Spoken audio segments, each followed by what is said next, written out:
Boas tardes, aquí son o Baldo Cerqueiro outra vez nestes directos de que pasa na costa, un pouco arredor do fútbol que sempre o que nos está empurrando a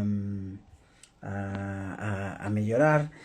E, bueno, seguimos un pouco pelexando ca axuda de Alberto Pos e Óscar Leis e demais, e simplemente hoxe queremos falar con unha desas persoas que é a alma do seu club e unhas desas persoas que fan tan especiais ao fútbol da costa, non? Estábamos facendo unha serie de entrevistas tamén co PC a eses traballadores na sombra, esas almas dos clubs costeiros. Xa falamos con Barriedo, Ponteceso, Fernando da Meixenda, Manolo de Dumbría, Rama da Esteirana, esas xentes que dende a sombra fan tan especial o fútbol costeiro. Hoxe imos ata Corme para falar con dos míticos, non necesita presentación, Suso a Torriña, o Corme e el e todo o Corme o adora e o respecta por igual.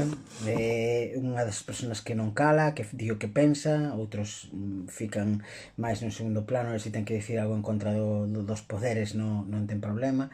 Ademais é un deses delegados que fai todo no club, ben recoñecidos polo colectivo arbitral, non? Foi escollido en 2000 como delegado do ano na gala do fútbol da Costa co PC, e un ano despois ademais foi recoñecido pola Real Federación Galega de Fútbol a nivel. Temos a sorte de contar con el, gracias a súa filla Aurora, que nos permite, porque imaginamos que o Instagram non moito, pero bueno, agradecemos a colaboración da filla para poder estar con el unha oriña hoxe por aquí. Que tal, Suso? Ben, xa che estaba dicindo aquí nervioso cos problemas técnicos, estaba oindo divinamente, agora de repente xa non oímos tan ben, pero bueno, esforzaste un pouco en que te escoite e a xente xa nos escoita ben a nós. Se hai que berrar, berrase, non hai problema. Que tal levamos aí ese confinamento, entón?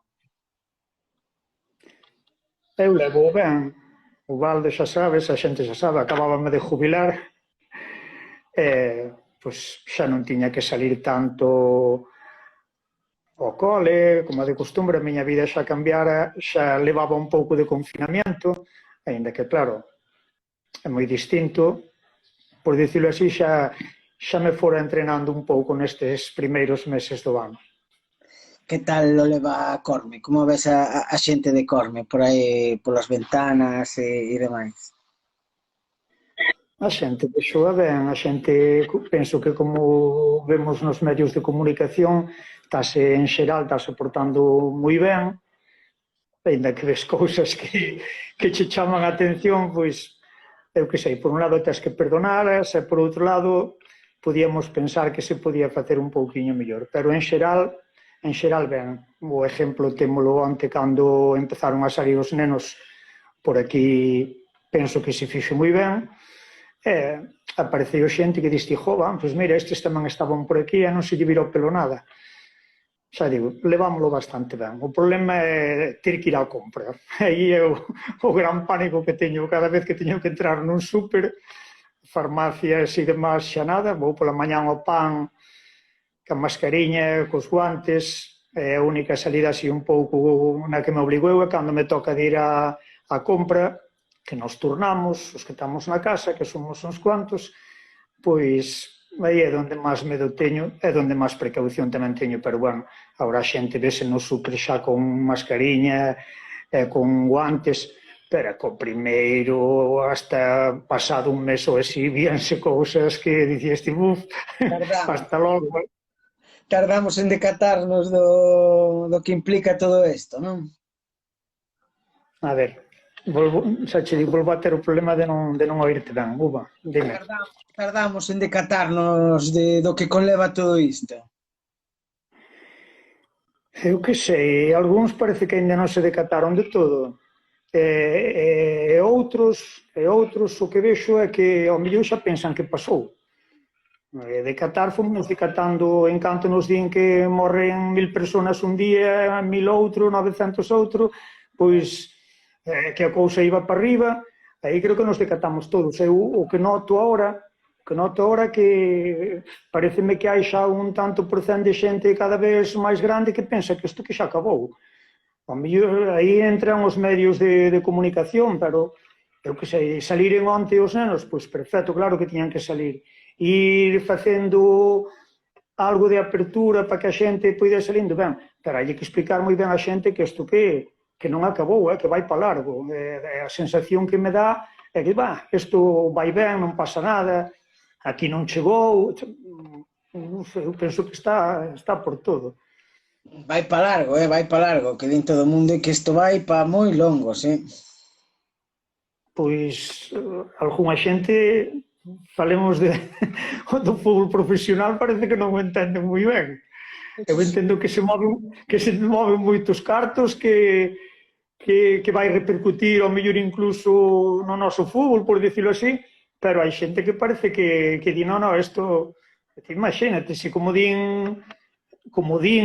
están loitando, e aí hai forzas económicas moi grandes, que o fútbol da tele, aínda que sea a porta cerrada, pois colle e di, pois dentro dun mes estamos entrenando, dentro de 2 meses estamos xogando. O fútbol aficionado vamos pensar que é igual. Eu penso que non, Eu penso que non. Como lle digo eu... Ahora vamos co fútbol. Volvendo un pouco ao tema social, crees que todo isto nos vai cambiar ou que vamos seguir cometendo os mesmos erros de sempre? Que queres que che diga? Somos moi españoliños, que non se cabree nada. Cando isto empezou en China, dixémolo 1000 veces, nós non somos chinos. Nós non somos chinos, nin siquiera somos de outros países europeos. Non deixamos po bo e po malo, non deixamos de ser españoles. Xa ves, hai sitios onde, o que che dicía antes, ves a xente con mascariña en países de Europa, botanche calquera entrevista, mesmo en Sudamérica, ves a xente que as mascariñas, nós ainda non. Entonces, que vai cambiar? Que queres que che diga? Eu vou daqui á ponte e vou a 50 por hora, 60 por hora. En min xa cambiou algo. Penso que tiñamos que tomar as cousas con máis tranquilidade. Podíamos aprender a empezar de novo e intentar darlle valor a moitas cousas que non lle dimos. Empezando xa por a sanidade. Empezando xa, ao mellor, por os nosos vellos. Non fixo falta recordarnos moito ao principio da pandemia que lle debemos moito, e que lles seguimos debendo. E ao mellor, pois, hai xente que non se daba conta. Canta xente haberá agora que nunca, jamás na súa vida, ainda con fillos ao mellor xa de maiores, nunca tanto tempo tuvo con eles. Nunca tantas cousas quedaron sin falar e se falaron nestes días de cuarentena. É o que nos queda por falar, claro. O que nos queda por falar. A ver, cousas teñen que cambiar. Temos que ver, vou dicir ao bruto, temos que ver que se pode morrer. Que nos poden morrer os nosos, que nós, a morte é unha cousa que está aí, pero desta vez ao mellor vímola máis cerca. E ainda agora, eu agora non o penso tanto, pero nos primeiros días rompíame un montón a cabeza, non comigo, senón cos meus. Nesta cuarentena, algúns fóronse, aquí en Corme 2 persoas, maiores, vulnerables por coronavirus, pero no medio foise outra xente. Entonces, darlle valor ao que temos, ver como os famosos, de repente, os que manexan moito carto, ven que tamén se pode axudar os cercanos ou os non tan cercanos, pero isto xa se pudo facer antes. A veces aparece o anuncio, faite socio de tal ONG, faite axuda tal, e non o estábamos facendo. Eu penso que a partir de agora temos que pensar, primeiro temos que cuidar do mundo, para que o mundo non nos ataque a nós, que ao fin e ao cabo, ainda que agora se diga que isto empezou en China, pudo empezar como do ébola en calquer outro país africano, e nós teránnos que educar un pouquinho máis. Isto serviríanos de dicir, nós está na nosa man evitalo, está na nosa man que esta xentiña tiña unhas condicións hixiénicas un pouco mellor co que ten, que non morran de fame, que non poidan transmitirse. E entonces, eso ao final rebotounos a nós, que foi o que pasou aquí. Non tanto como ano do ébola, pero unha cousa así, sí. E despois, eso, enseñarlle a xente a que che importen os que están ao redor. Parece que Porque parece que no tema medioambiental as novas xeracións sí que veñen un pouco máis concienciadas, nótalo nos teus rapaciños, nos alevís, nos benxamín, nos infantís, notase un pouco máis, sí, teñen isto na cabeza xa. supoño que sí, parece que xa se estaba facendo un pouco, pero isto é un exemplo claro de non estamos falando por falar, porque nestes últimos anos, sí, había moitas cousas que se estaban facendo moi ben, procurar ir eliminando na medida do posible a utilización do plástico, por poñer un exemplo, o exemplo máis grande creo que é o que temos que ter en conta, pero ao mellor moita xente tiña a teoría aí, tiña o escrito, pero non o levábamos á práctica. Agora temos unha oportunidade boa para dicir, ois, pois sí que son necesarias estas cousas. Eu penso que as generacións seguintes eso xo iban ter, pero o que posiblemente pase é que o aceleremos moito máis. Que o aceleremos moito máis e que digamos, ois, sí que importa. Bueno, vamos metendo en faena. A nivel futbolístico, de fútbol afeccionado, como crees que vai quedar a cousa? Como valoras esa proposta inicial, tanto da Federación Española como da Federación Galega, de dar por finalizadas as competicións, respectando os ascensos, pero sin que haya descensos? Que te parece? É sin promocións, en principio, nas nosas ligas. Claro, aquí aí escoitamos cousas, eu tamén as escoitei, ao principio ainda entendín dunha maneira, despois entendín doutra, eu que teño claro é que non se vai poder xogar, ojalá se puidese xogar, pero ou son moi iluso ou dá má sensación que non se vai poder xogar, que a xente se basa en outros exemplos, en outros parámetros, por exemplo, dicir, oye, pois mira, pois no Gran parece que queren abrir a hostelería, que hasta pode que en agosto haxa verbenas, empezas a falar moitas cousas e entonces, claro, extrapólalo ao fútbol aficionado, neste caso ao noso fútbol da Costa, e diste, bueno, pois nós porque non vamos poder xogar tamén. Entonces hai xente que di, eu falei con algunhas persoas directivos da Costa que din, pois podíamos esperar incluso hasta agosto para xogar as 5 xornadas que quedan. Eu xa dixo, primeiro, a miña forma de contestarlle foi sempre a mesma. Penso que o que tiñamos que empezar a facer era pensar na temporada seguinte, na 2020-2021. Na Costa faltan 5 xornadas, pero faltan as promocións. E en outras, na categoría superior a nosa, na primeira, non sei, se faltan 8, 9 ou 10 xornadas, quer dicir, non é cuestión de dicir vamos xogar aquí, vamos a ter en concentración, vamos todos para Canarias, de repente, a ver, acabar a temporada 2019-2020 eu vexo moi difícil, ou non me entero de nada do que leo e do que escoito todos os días, ou vexo imposible. Despois, en canto a como acabar? Como pode quedar isto? Como pode quedar isto? Pois algunha solución vanlle ter que dar. Algunha solución vanlle ter que dar. Eu, ao principio, cando empezou a falarse de non descensos, si ascensos, mirei-nos, senteime un pouco, mirei as clasificacións, teño tempo para iso, mirei as clasificacións na páxina vosa ou na federación mismo, dinlle unha volta de tuerca no sentido de, ao mellor, tirando para arriba dos que acadaron a promoción, enxeríamos moitos máis as ligas. En principio parecería dicir, bueno, pero que me estás dicindo, Suso? A miña idea sería dividir en 2 grupos todas as categorías. Poñoche un exemplo. Ahora mismo, tal como acabaría a primeira autonómica a que nós iríamos, A primeira autonómica formada por 18 equipos, subiría un, non descendería nadie, e para aí directamente ascenderíamos os dous de Santiago e o da Costa, que seríamos nós, co que se meterían uns 21, 22 equipos.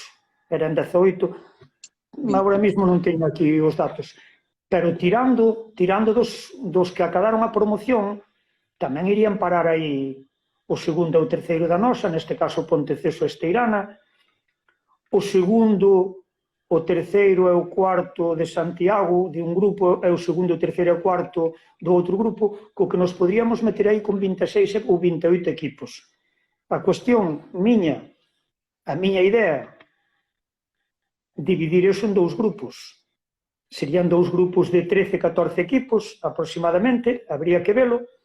E que conseguiríamos con isto? Pois con isto conseguiríamos facer ligas moito máis cortas, que creo que é o que tiremos que pensar para a temporada que ven. Eu digo, vámonos meter de verdade en unha liga igual que a que temos. Xa, imagínate que non ascendésemos nadie, pero vámonos meter nas mesmas ligas co riesgo de meternos outra vez en xaneiro, en febreiro, en marzo, e que se teña que volver a parar todo como ahora. Unha vez, vale, pero dúas sería unha liada. Como quedaría a Costa? No tema que che dixen antes, que me liei ca primeira, pois a Costa si ascenden os 3 primeiros e non descende nadie, e si ascendesen a parte de Camariñas e Outes os 4 da promoción, quedaría unha Costa de uns 21, 22 equipos. E solamente quedaría unha terceira, ao mellor alguén xa está esperando que lle diga, só quedaría unha terceira de 5. Só quedaría unha terceira de 5. Bueno, pois habería que agrupala, a terceira desaparecería, reagruparíamola na Costa e dividiríamos a Costa en 2 anados. Explícome. Mentras durase esta incertidumbre. Despois habría que artellar outra vez os mecanismos para volver a poñer dentro de un ano ou dous, dentro dun ano, para iso están os estudiosos e os federativos, para poñer uns sistemas de ascensos e descensos por os cuales as ligas volvesen a quedar dentro dun ano ou dentro de dous, como estaban hasta ahora. Pero eu meterme na temporada que ven con ligas de 20 equipos, de 22, ponme medo. A ver, medo non me pon, porque inmediatamente pode vir calquera da federación ou calquera que me tia escoitando e dicirme, bueno, pois hasta se poden xogar as ligas a unha volta sola, por exemplo. Pero eu o que quería chamar a atención é tiñamos que buscar fórmulas para que a liga acabase xaneiro como máis tardar. Xaneiro como máis tardar, porque volver a marzo, volver ao inverno e que haxa os repuntes ou como lle queiran chamar, eu aí sí que lle teño medo. Volver a xogar unha liga que hai incertidumbre de ao mellor chegamos a xaneiro ou chegamos a febreiro e cortan. Penso que tiñan que ter de antemán feito e dicir, bueno, isto é como vai ser, isto é como vai acabar. E non chega a compoñer nos artículos disciplinarios da Federación Galega de Fútbol, dado o caso de unha pandemia ou de que as ligas se tuveran que outra vez tal, que ascendería tal e promocionarían tal e descenderían tal. Que volvo, é unha cousa que tampouco me queda moi clara e perdóname os que están en descenso. Por que non baixan os que están en descenso? É unha injusticia moi grande. Non sei. Digo, falamos, pero a federación ao final tamén o teño claro, a federación ao final vai escoitar a preferente, primeira, segunda e terceira vamos facer o que veña mandado dela. Este xoves tedes oportunidade tamén de falar ca federación, tedes reunión telemática aos clubs da segunda e da terceira, non? Que queres que che diga, Ubaldo? Que o fan por delicadeza? Dixenxo fai un pouquiño. A segunda e a terceira... En todo caso, todos son conxunturas a día de hoxe, estamos falando un pouco sen saber. Síntese o Corme campión a día de hoxe, ou se efectivamente darse por terminada a temporada, conta eso como título. Repíteme, Viña, que non che oín. Aí os fallos técnicos que tivemos aí. Digo, Que me estabas preguntando? si remata así a temporada, o Corme síntese campeón, conta este campeonato como un título oficial, ti que crees? Campeón non nos podemos sentir, pero sí que teríamos claro que acabamos de primeiros esta temporada. Dirás ti, xa me tiñas a resposta preparada? Sí. Non sei se van nombrar campeóns, eu supoño que non, e además, tal como se produciron as cousas, non sei hasta que punto quedaría bonito que houvese campeóns nas distintas categorías, porque ao mesmo tempo serías o campeón derivado dunha pandemia que nadie desexaba. Pero, bueno, sentímonos que acabaríamos esta liga primeiro. E como vos cormeláns que somos, hasta buscaríamos a forma de celebralo, entre comillas, que aquí xa sabes que para celebrar as cousas pintámonos solos, e a falta de percebe, pois, teríamos que inventarnos algo. Pero, bueno, sinto que hasta o momento, aínda que fose por moi pouco marxen, habíamoslo feito un pouquiño mellor cos outros. Xa digo, quedaría bonito dicir, bueno, pois aquel ano que pasou aquelo, ou que incluso que se invalidaron as ligas, pois habíamos chegado a ese parón de primeiros. Gústanos. Non sei se me preguntaches sobre o ascenso. É a seguinte, por suposto. Aceptaría o Corme, vai aceptar o Corme o ascenso? Claro. O Corme xa non é a primeira vez que renuncia a ascender aí, ese xa é un tema político, económico. Este ano tiñamos decidido que sí que íbamos a ascender. Sabíamos, sin sentarnos a falar todos, ao mellor, pois sabíamos que a xente máis xoven do equipo que lle facía tilín ascender de categoría. O club en sí, díxenos sempre, tamén lle interesa ascender de categoría. Xa tuvemos na primeira autonómica, e queiras que non, é un trampolín a nivel de dicir, oye, pois mira, existe Corme está aí, a parte do deportivo, pois mira, están facendo ben, traballan ca canteira, pero claro que nos gusta sobrepasar os límites e esparcir o conocemento do noso povo, do noso concello, se queredes, un pouco máis. Tiñamolo claro, me estás preguntando. Agora mesmo, en canto esa pregunta me faga a Federación, o Baldo, a contestación vai ser ao mellor un pouquinho diferente do que te estou dicindo ti. A Federación teño que preguntar como vai ser a liga seguinte.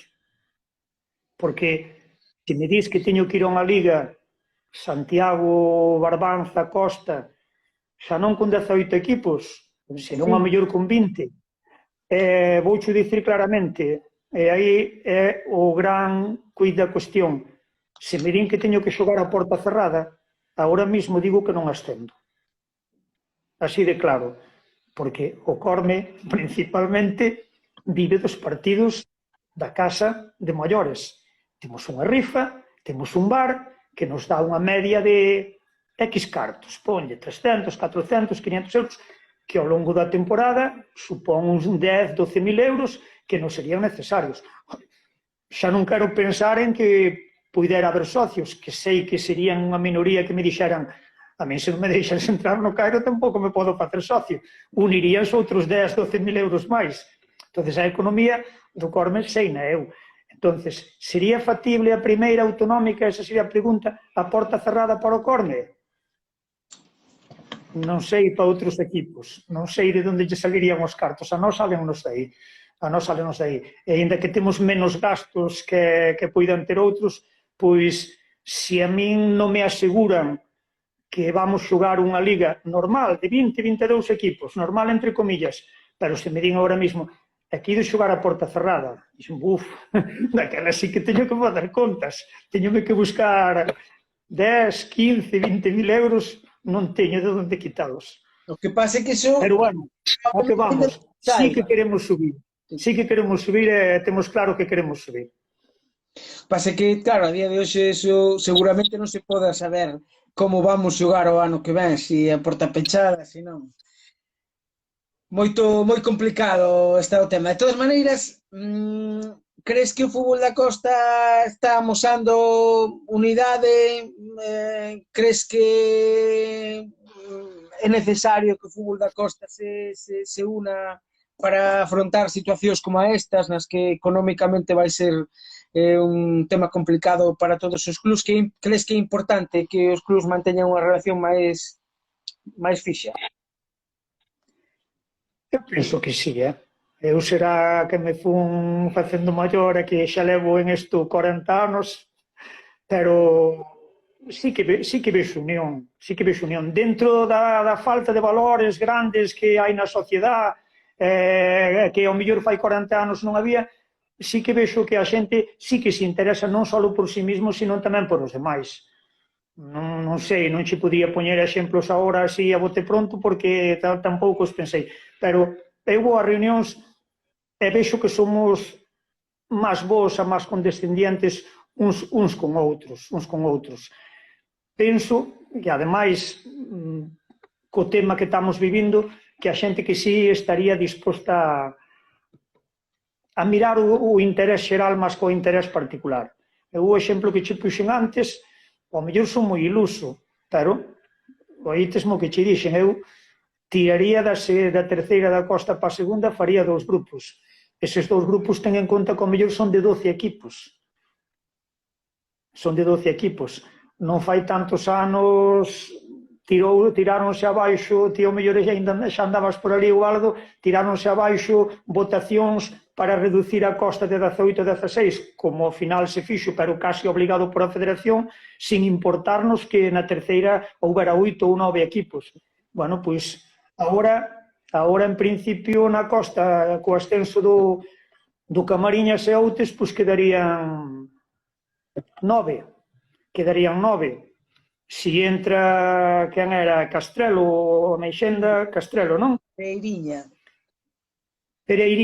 Si entra Pereiriña serían 10, vale, máis ou menos serían as ligas como estaban agora, porque este ano anterior tamén xa sei que eran solamente 11, pero ante isto, ante as dificultades que vamos ter todos, pero os de terceiro ao mellor máis, pois o mellor era o momento de dizer, oye, porque non incrustamos todo na segunda como están facendo en Ferrol.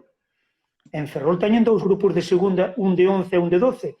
Artellan fórmulas po ascenso, xogan unha primeira fase, creo que acaban nunha primeira volta, despois de repente pois aparecen nunha segunda volta, van xogando. Nós ao mellor tamén tiñamos que facer o mesmo ahora, e ademais ahora mesmo ao mellor por os nosos intereses. Estou falando de que tiraríamos para arriba, por exemplo, a incertidumbre que pode ter agora Ponteceso e Esteirana, pois por a fórmula esta e dicir, oye, pois tiremos para arriba dos que acadaron a promoción. E iso é un pouco o que vou intentar, hoxe xa estará escoitando moita xente, se non escoitará máis tarde, pero eu na reunión dos xoves vou propoñer eso, que a nivel Galicia, e se non pode ser a nivel Galicia, a nivel Coruña, que si se pode facer, aínda que chocaríamos máis arriba nas preferentes, pois a nivel Coruña, que se tirase dos equipos que acadaron a promoción. Eu entendo que é moi triste ao mellor perder un descenso por un punto, pero eso pasou sempre. Pero mira, é unha forma de contentar a maioría dos equipos. Incluso Laxe, Camelle, Montelouro, non sei que máis está por aí, Nantón, pois interesaríalle, aínda que finalmente estaríamos tamén ascendendo os outros 5 que quedaban. Penso que temos que pensar, te preguntaxe antes, que isto vai cambiar, que sacar o carto vai ser máis difícil. Se vos queredes acordar, eu xa estaba aquí cando foi a crisis anterior, alá por 2009, 2010, notouse, nós notámolo no sentido de que de ser moi fácil meter 300 personas no Cairo, de repente xa non foi tan fácil.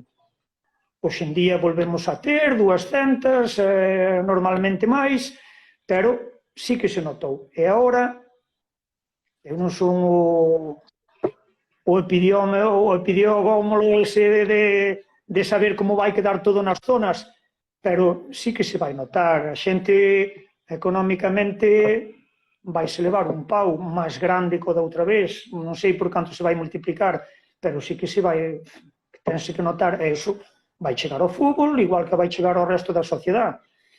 Precisamente un pouco para iso, para aglutinar esforzos e contactos entre os clubes, crees que unha asociación a día de hoxe, esquecendo un pouco as asociacións pasadas e pensando nese futuro, en convenios con empresas de roupa deportiva, de transporte, crees que podría ser unha boa ferramenta para os clubs?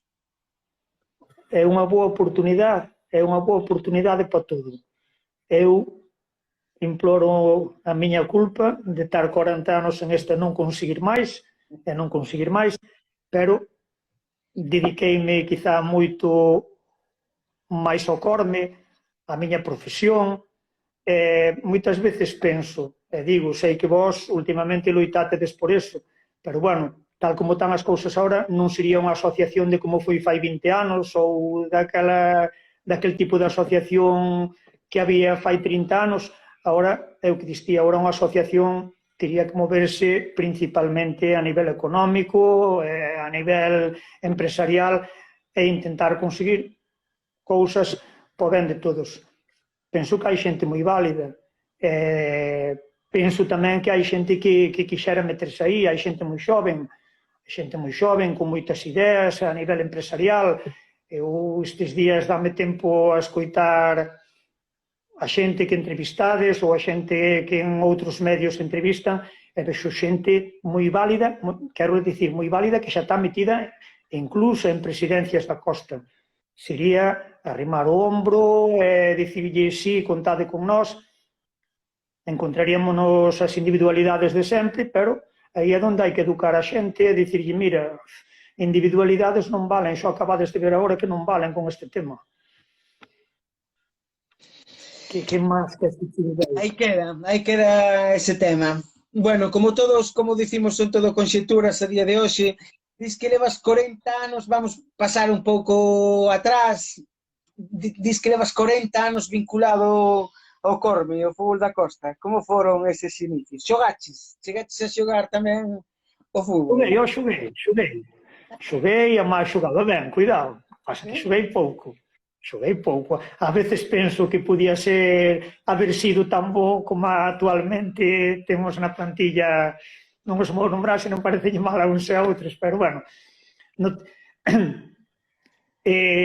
O Corme fundouse no 80, empezamos a xogar na temporada 80-81.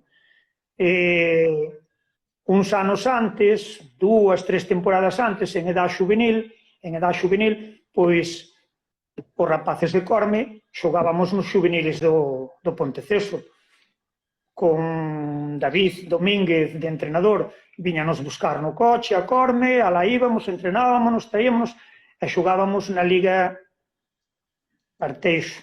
Acórdome de ir xogar co Campanal, co Penouqueira, co Pergantiños. Despois deso, xoguei un ano, o último ano de xuvenil, xoguei no Vallo. Naquel Vallo de Juan Calabanda, Javier, Lolo.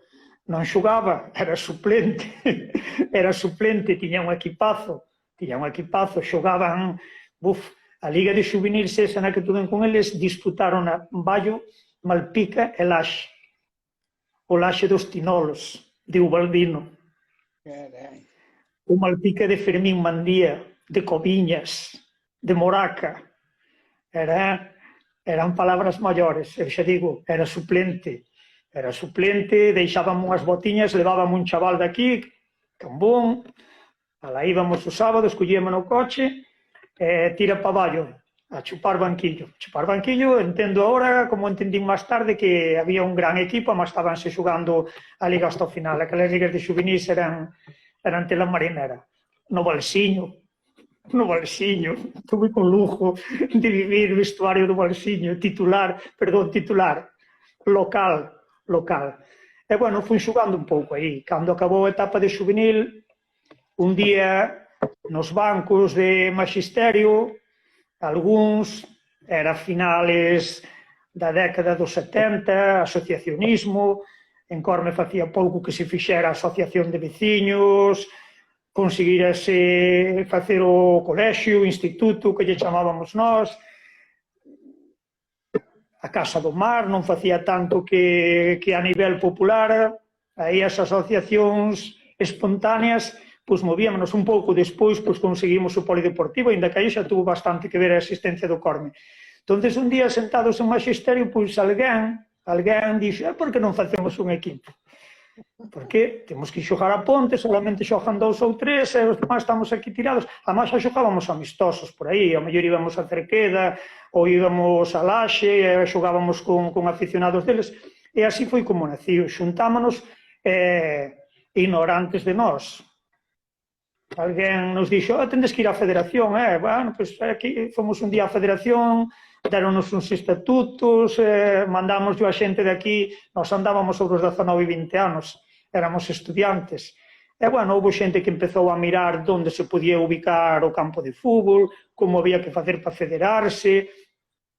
Eu, a máis, os meus colegas en magisterio, latando a clases, asentados nos pasillos, pois, collíamos e multiplicábamos.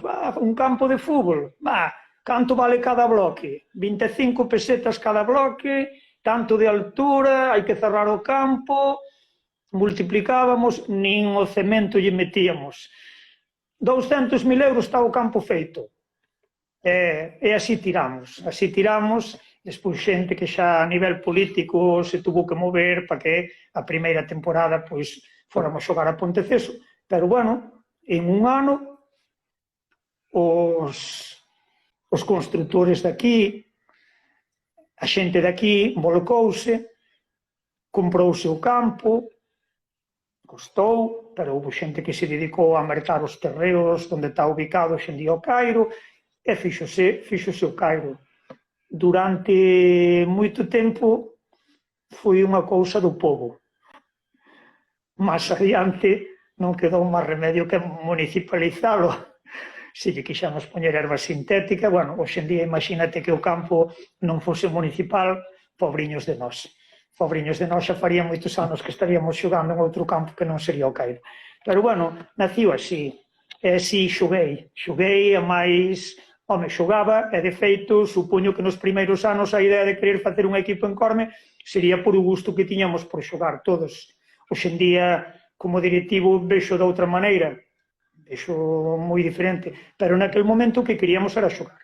Xogaba ben, xogaban todos os postos, e xa daquela levaba o Corme na alma, loitaba, doíame moito, pero na terceira, cuarta temporada, 84, 85, tuve uns problemas que ainda carreo agora, ao final derivou nunha artritis, naquele momento era unha metatarsalgia plantar. Entón, tiña que xogar con plantillas e os dolores que sufría despois durante o partido, pero aí é onde menos me doía. Pero despois, os lunes, ao martes, pois andaba coxeando, incluso utilizando muletas, e chegou un momento que non me quedou máis remedio que deixalo. Cando o deixei, pois a facer de todo. Xa cando xogaba, era o delegado, era o encargado de material, facía máis ou menos as cousas que facía agora. Recollía todo, daquela o delegado podía ser un xogador, pero, bueno, despois xa me dediquei sobre todo a entrenar. Houve anos nos que entrenei a todos os equipos, maiores, xuvenís, cadetes e alevíns, nun momento determinado eu era entrenador de todo. Despois, a ver, a xente foise introducindo, foise metendo, viñeron Alejandros, viñeron Lelos, e hoxe en día, pois, a cousa repártese, eu non entreno a nadie, aínda que si vou de delegado con todos. Pero si xoguei, teño moi bons recordos de xogar, e creo que xogaba ben. Todo campista, dis que eras ou que? Teño xogado de defensa, teño xogado de dianteiro, e nunha desas 4 temporadas era o máximo goleador do equipo, pero normalmente xogaba co número 8 de interior direito.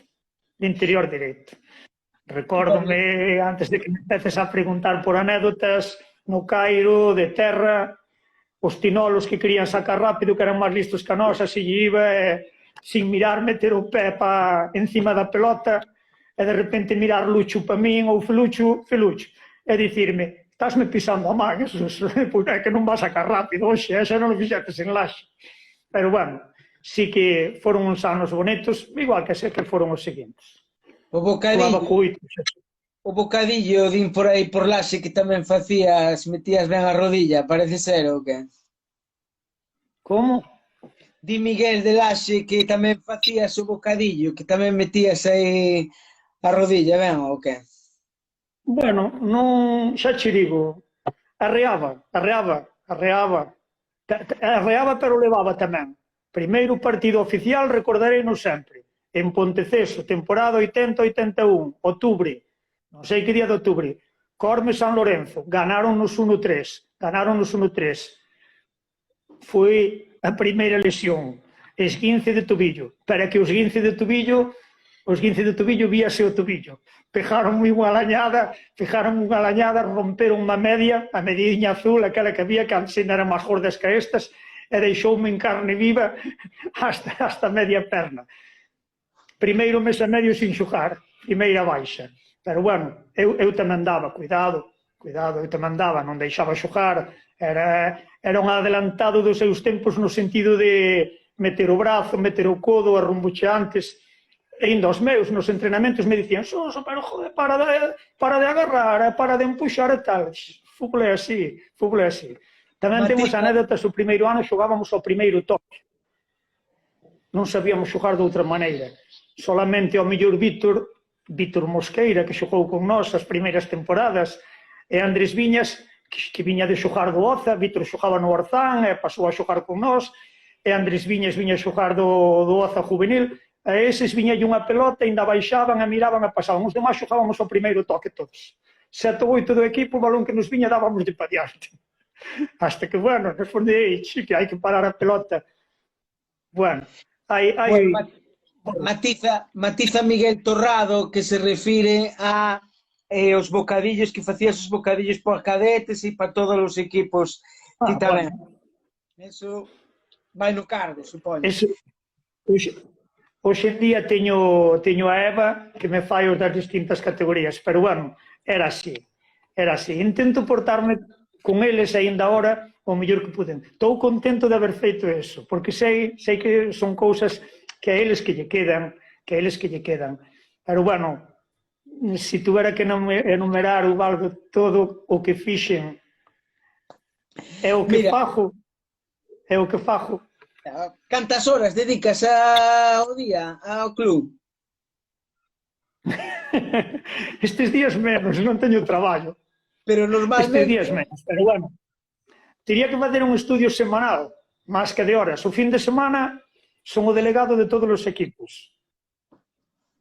Durante a semana, pois, os lunes xa empezas a romperte a cabeza con horarios, chámate aquí, chámate alá, levache un tempo, aínda que hoxe en día hai moitos adelantos, oye, podemos pasar o partido para esta hora ou para... É os que te chaman.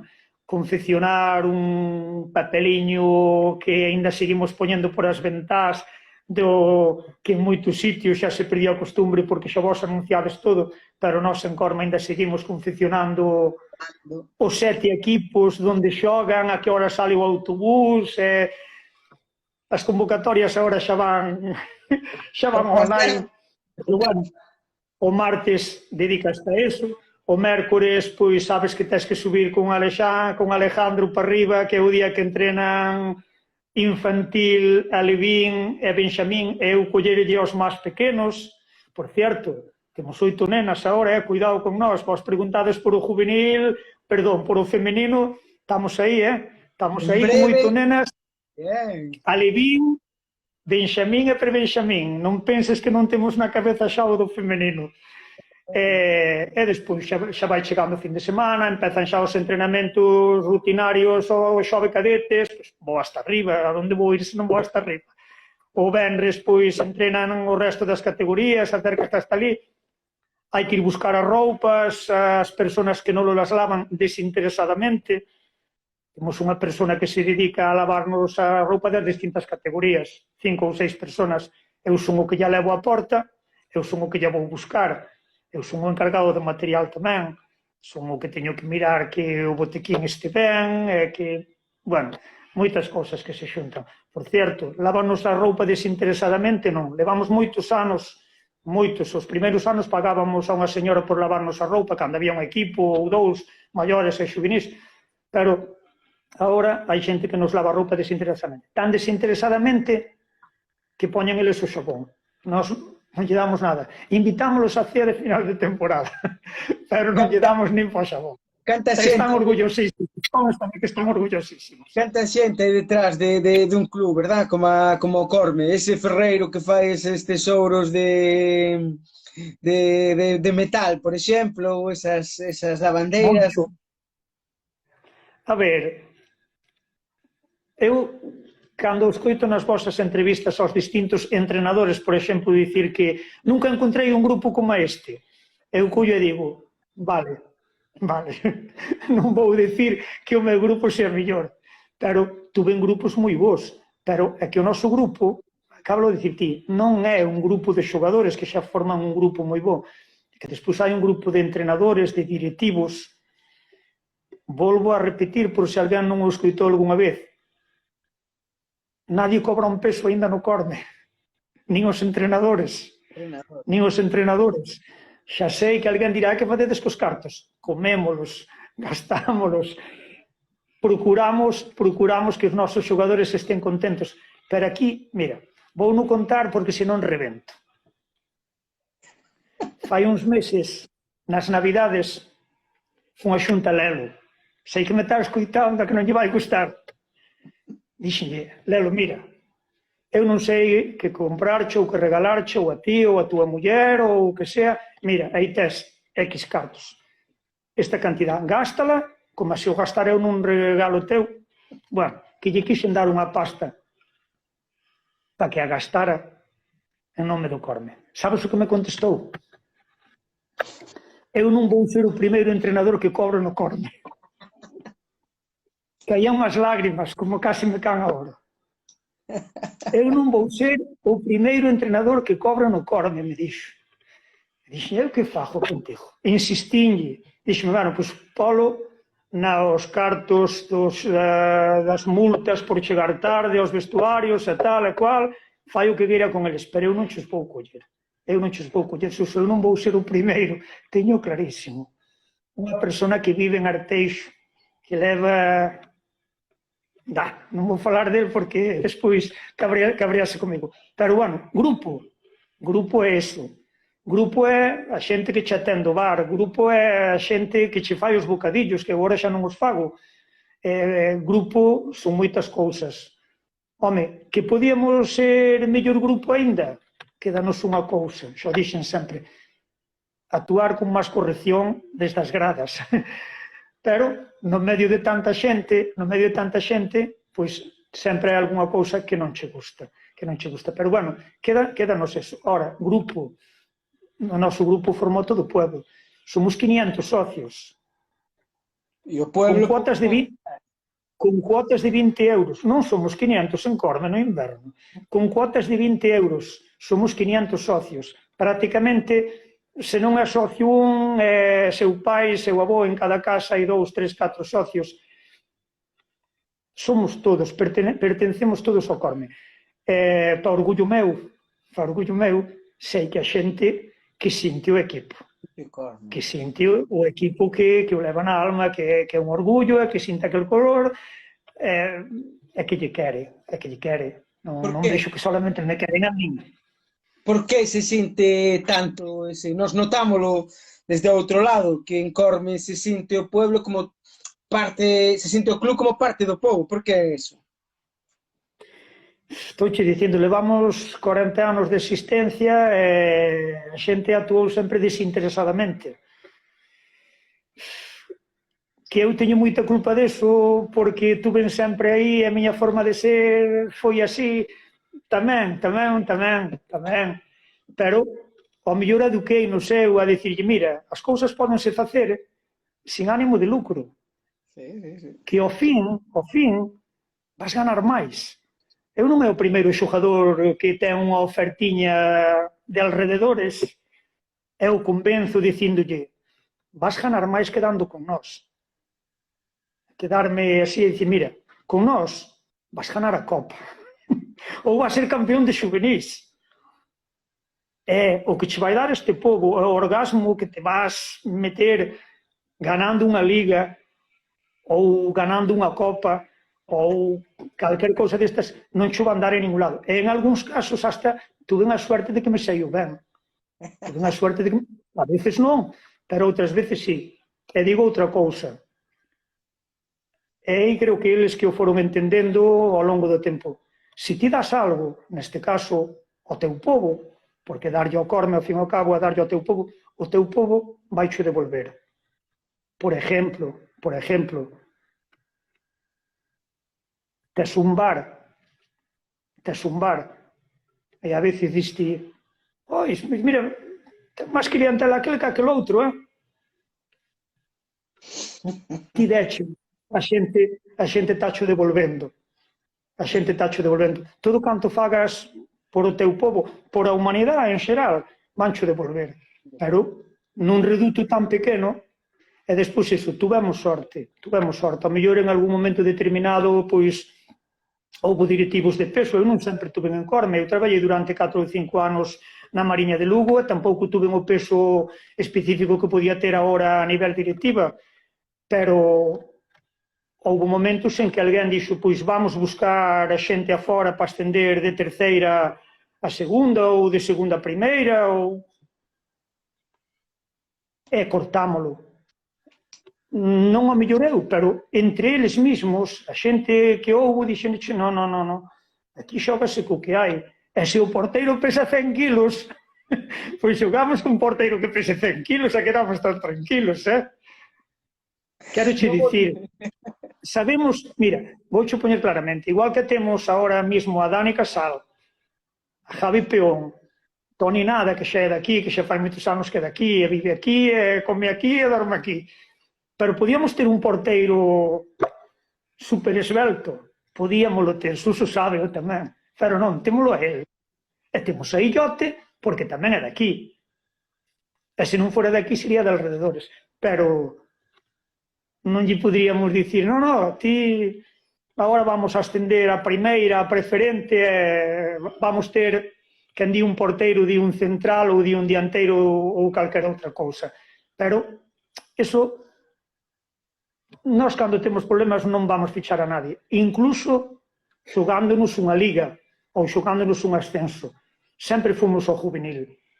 E sei que tuvemos, ao mellor, menos posibilidades de ascender nun momento determinado por ir a un juvenil, pero sempre o fixemos. E as familias e a xente que está ao redor, iso agradece, por iso van ao Cairo.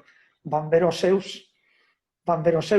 E os outros son amigos, van nos ver tamén. E cambiou moito, non é o de fai 30 ou 40 anos.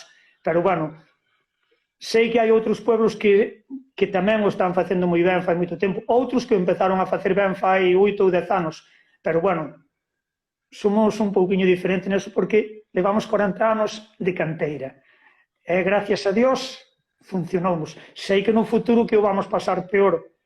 A despoboación mátanos. Se souperas os números que temos que facer para facer partido de Benxamín a Levín tirando do Benxamín, este ano montar un equipo infantil con 8 fichas de infantil, eso fixémoslo nós este ano. E cando me chaman os outros equipos, uso podríamos cambiar o infantil para o domingo. Vos sabedes como somos, que non engañamos a nadie, non che podo porque van co cadete. E se o pasamos, non che podo porque xogan co Alevín. Eso este ano pasounos moitas veces, moitas. Pero, bueno, eles saben que non é mentira, que sempre foi así. E, bueno, intentamos que xogar a xente de aquí. Non a xente de aquí, a xente da canteira. E agora mesmo hai rapaces de Malpica, de Sealla, de Ponteceso, que levan con nós desde Alevín. Alguén nos pode dicir, non, pero que... Eloi é de Sealla, Aitor é de Veo, pero que levan con nós desde Alevín, non vivamos engañados, eses son nosos, E os outros, pois, por amistad. Sempre tuvemos, non? Porque a xente di, que non queren xente de fora, non é verdade. Sempre tuvemos 2, 3 rapaces non nacidos en Corme. Pero, bueno, o resto sempre foi unha maioría. Que pasa? Liéime antes, xa son xeneracións, 40 anos, se leva a sentarte un día a comer e atreverte a decir pois, ao mellor vou para tal sitio que me daban tanto. Chavales que non teñen ningún peso, que dependen dos pais ou que son camareros, pero as xeneracións, refírome, xa hai un pai ao lado que xogou no Corme daquela maneira, pero é que xa hai un avó ao lado que che di, como? Se che teño que dar eu algo máis, tereche que dar algo máis, pero que xogas no Corme, que te vou ver eu ao Cairo. É así, o Valdo, é así. Que xa digo, sei que hai moitos máis equipos por aí que o fan. Hai uns cuantos. Corme, a verdade, en isto de coidar a xente da casa e de nutrirse sempre con xente da casa é un dos exemplos, pero temos outros na comarca e sempre nos gusta falar deles. Teño aquí 10 preguntas máis, pero xa como faz ti a entrevista xa non hai problema. O que sí que xa sabía que era cando me lanzara. O que sí que che quería preguntar un detalle xa para acabar, porque o Instagram nos pecha ahora en 3 minutos. Un persoeiro da Costa, delegado, tillero, presidente, directivo, co que che gusta falar cada vez que hai reunión en Baio? Un ou varios? Non che entendí ben, repíteme. Outra. A ver si me dis. Con todas as cousas que fixen. Non. Digo, un persoeiro do fútbol da Costa, directivo, presidente, delegado, tillero, co que che guste falar cada vez que vas a unha reunión de Baio, cada vez que vas a un campo de fútbol, que che faga especial ilusión ver.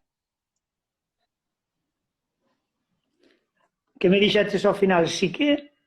Que che faga ilusión ver, que che faga ilusión ver unha persona do fútbol da Costa. Alguén que me faga ilusión ver a min? Bueno, moitos.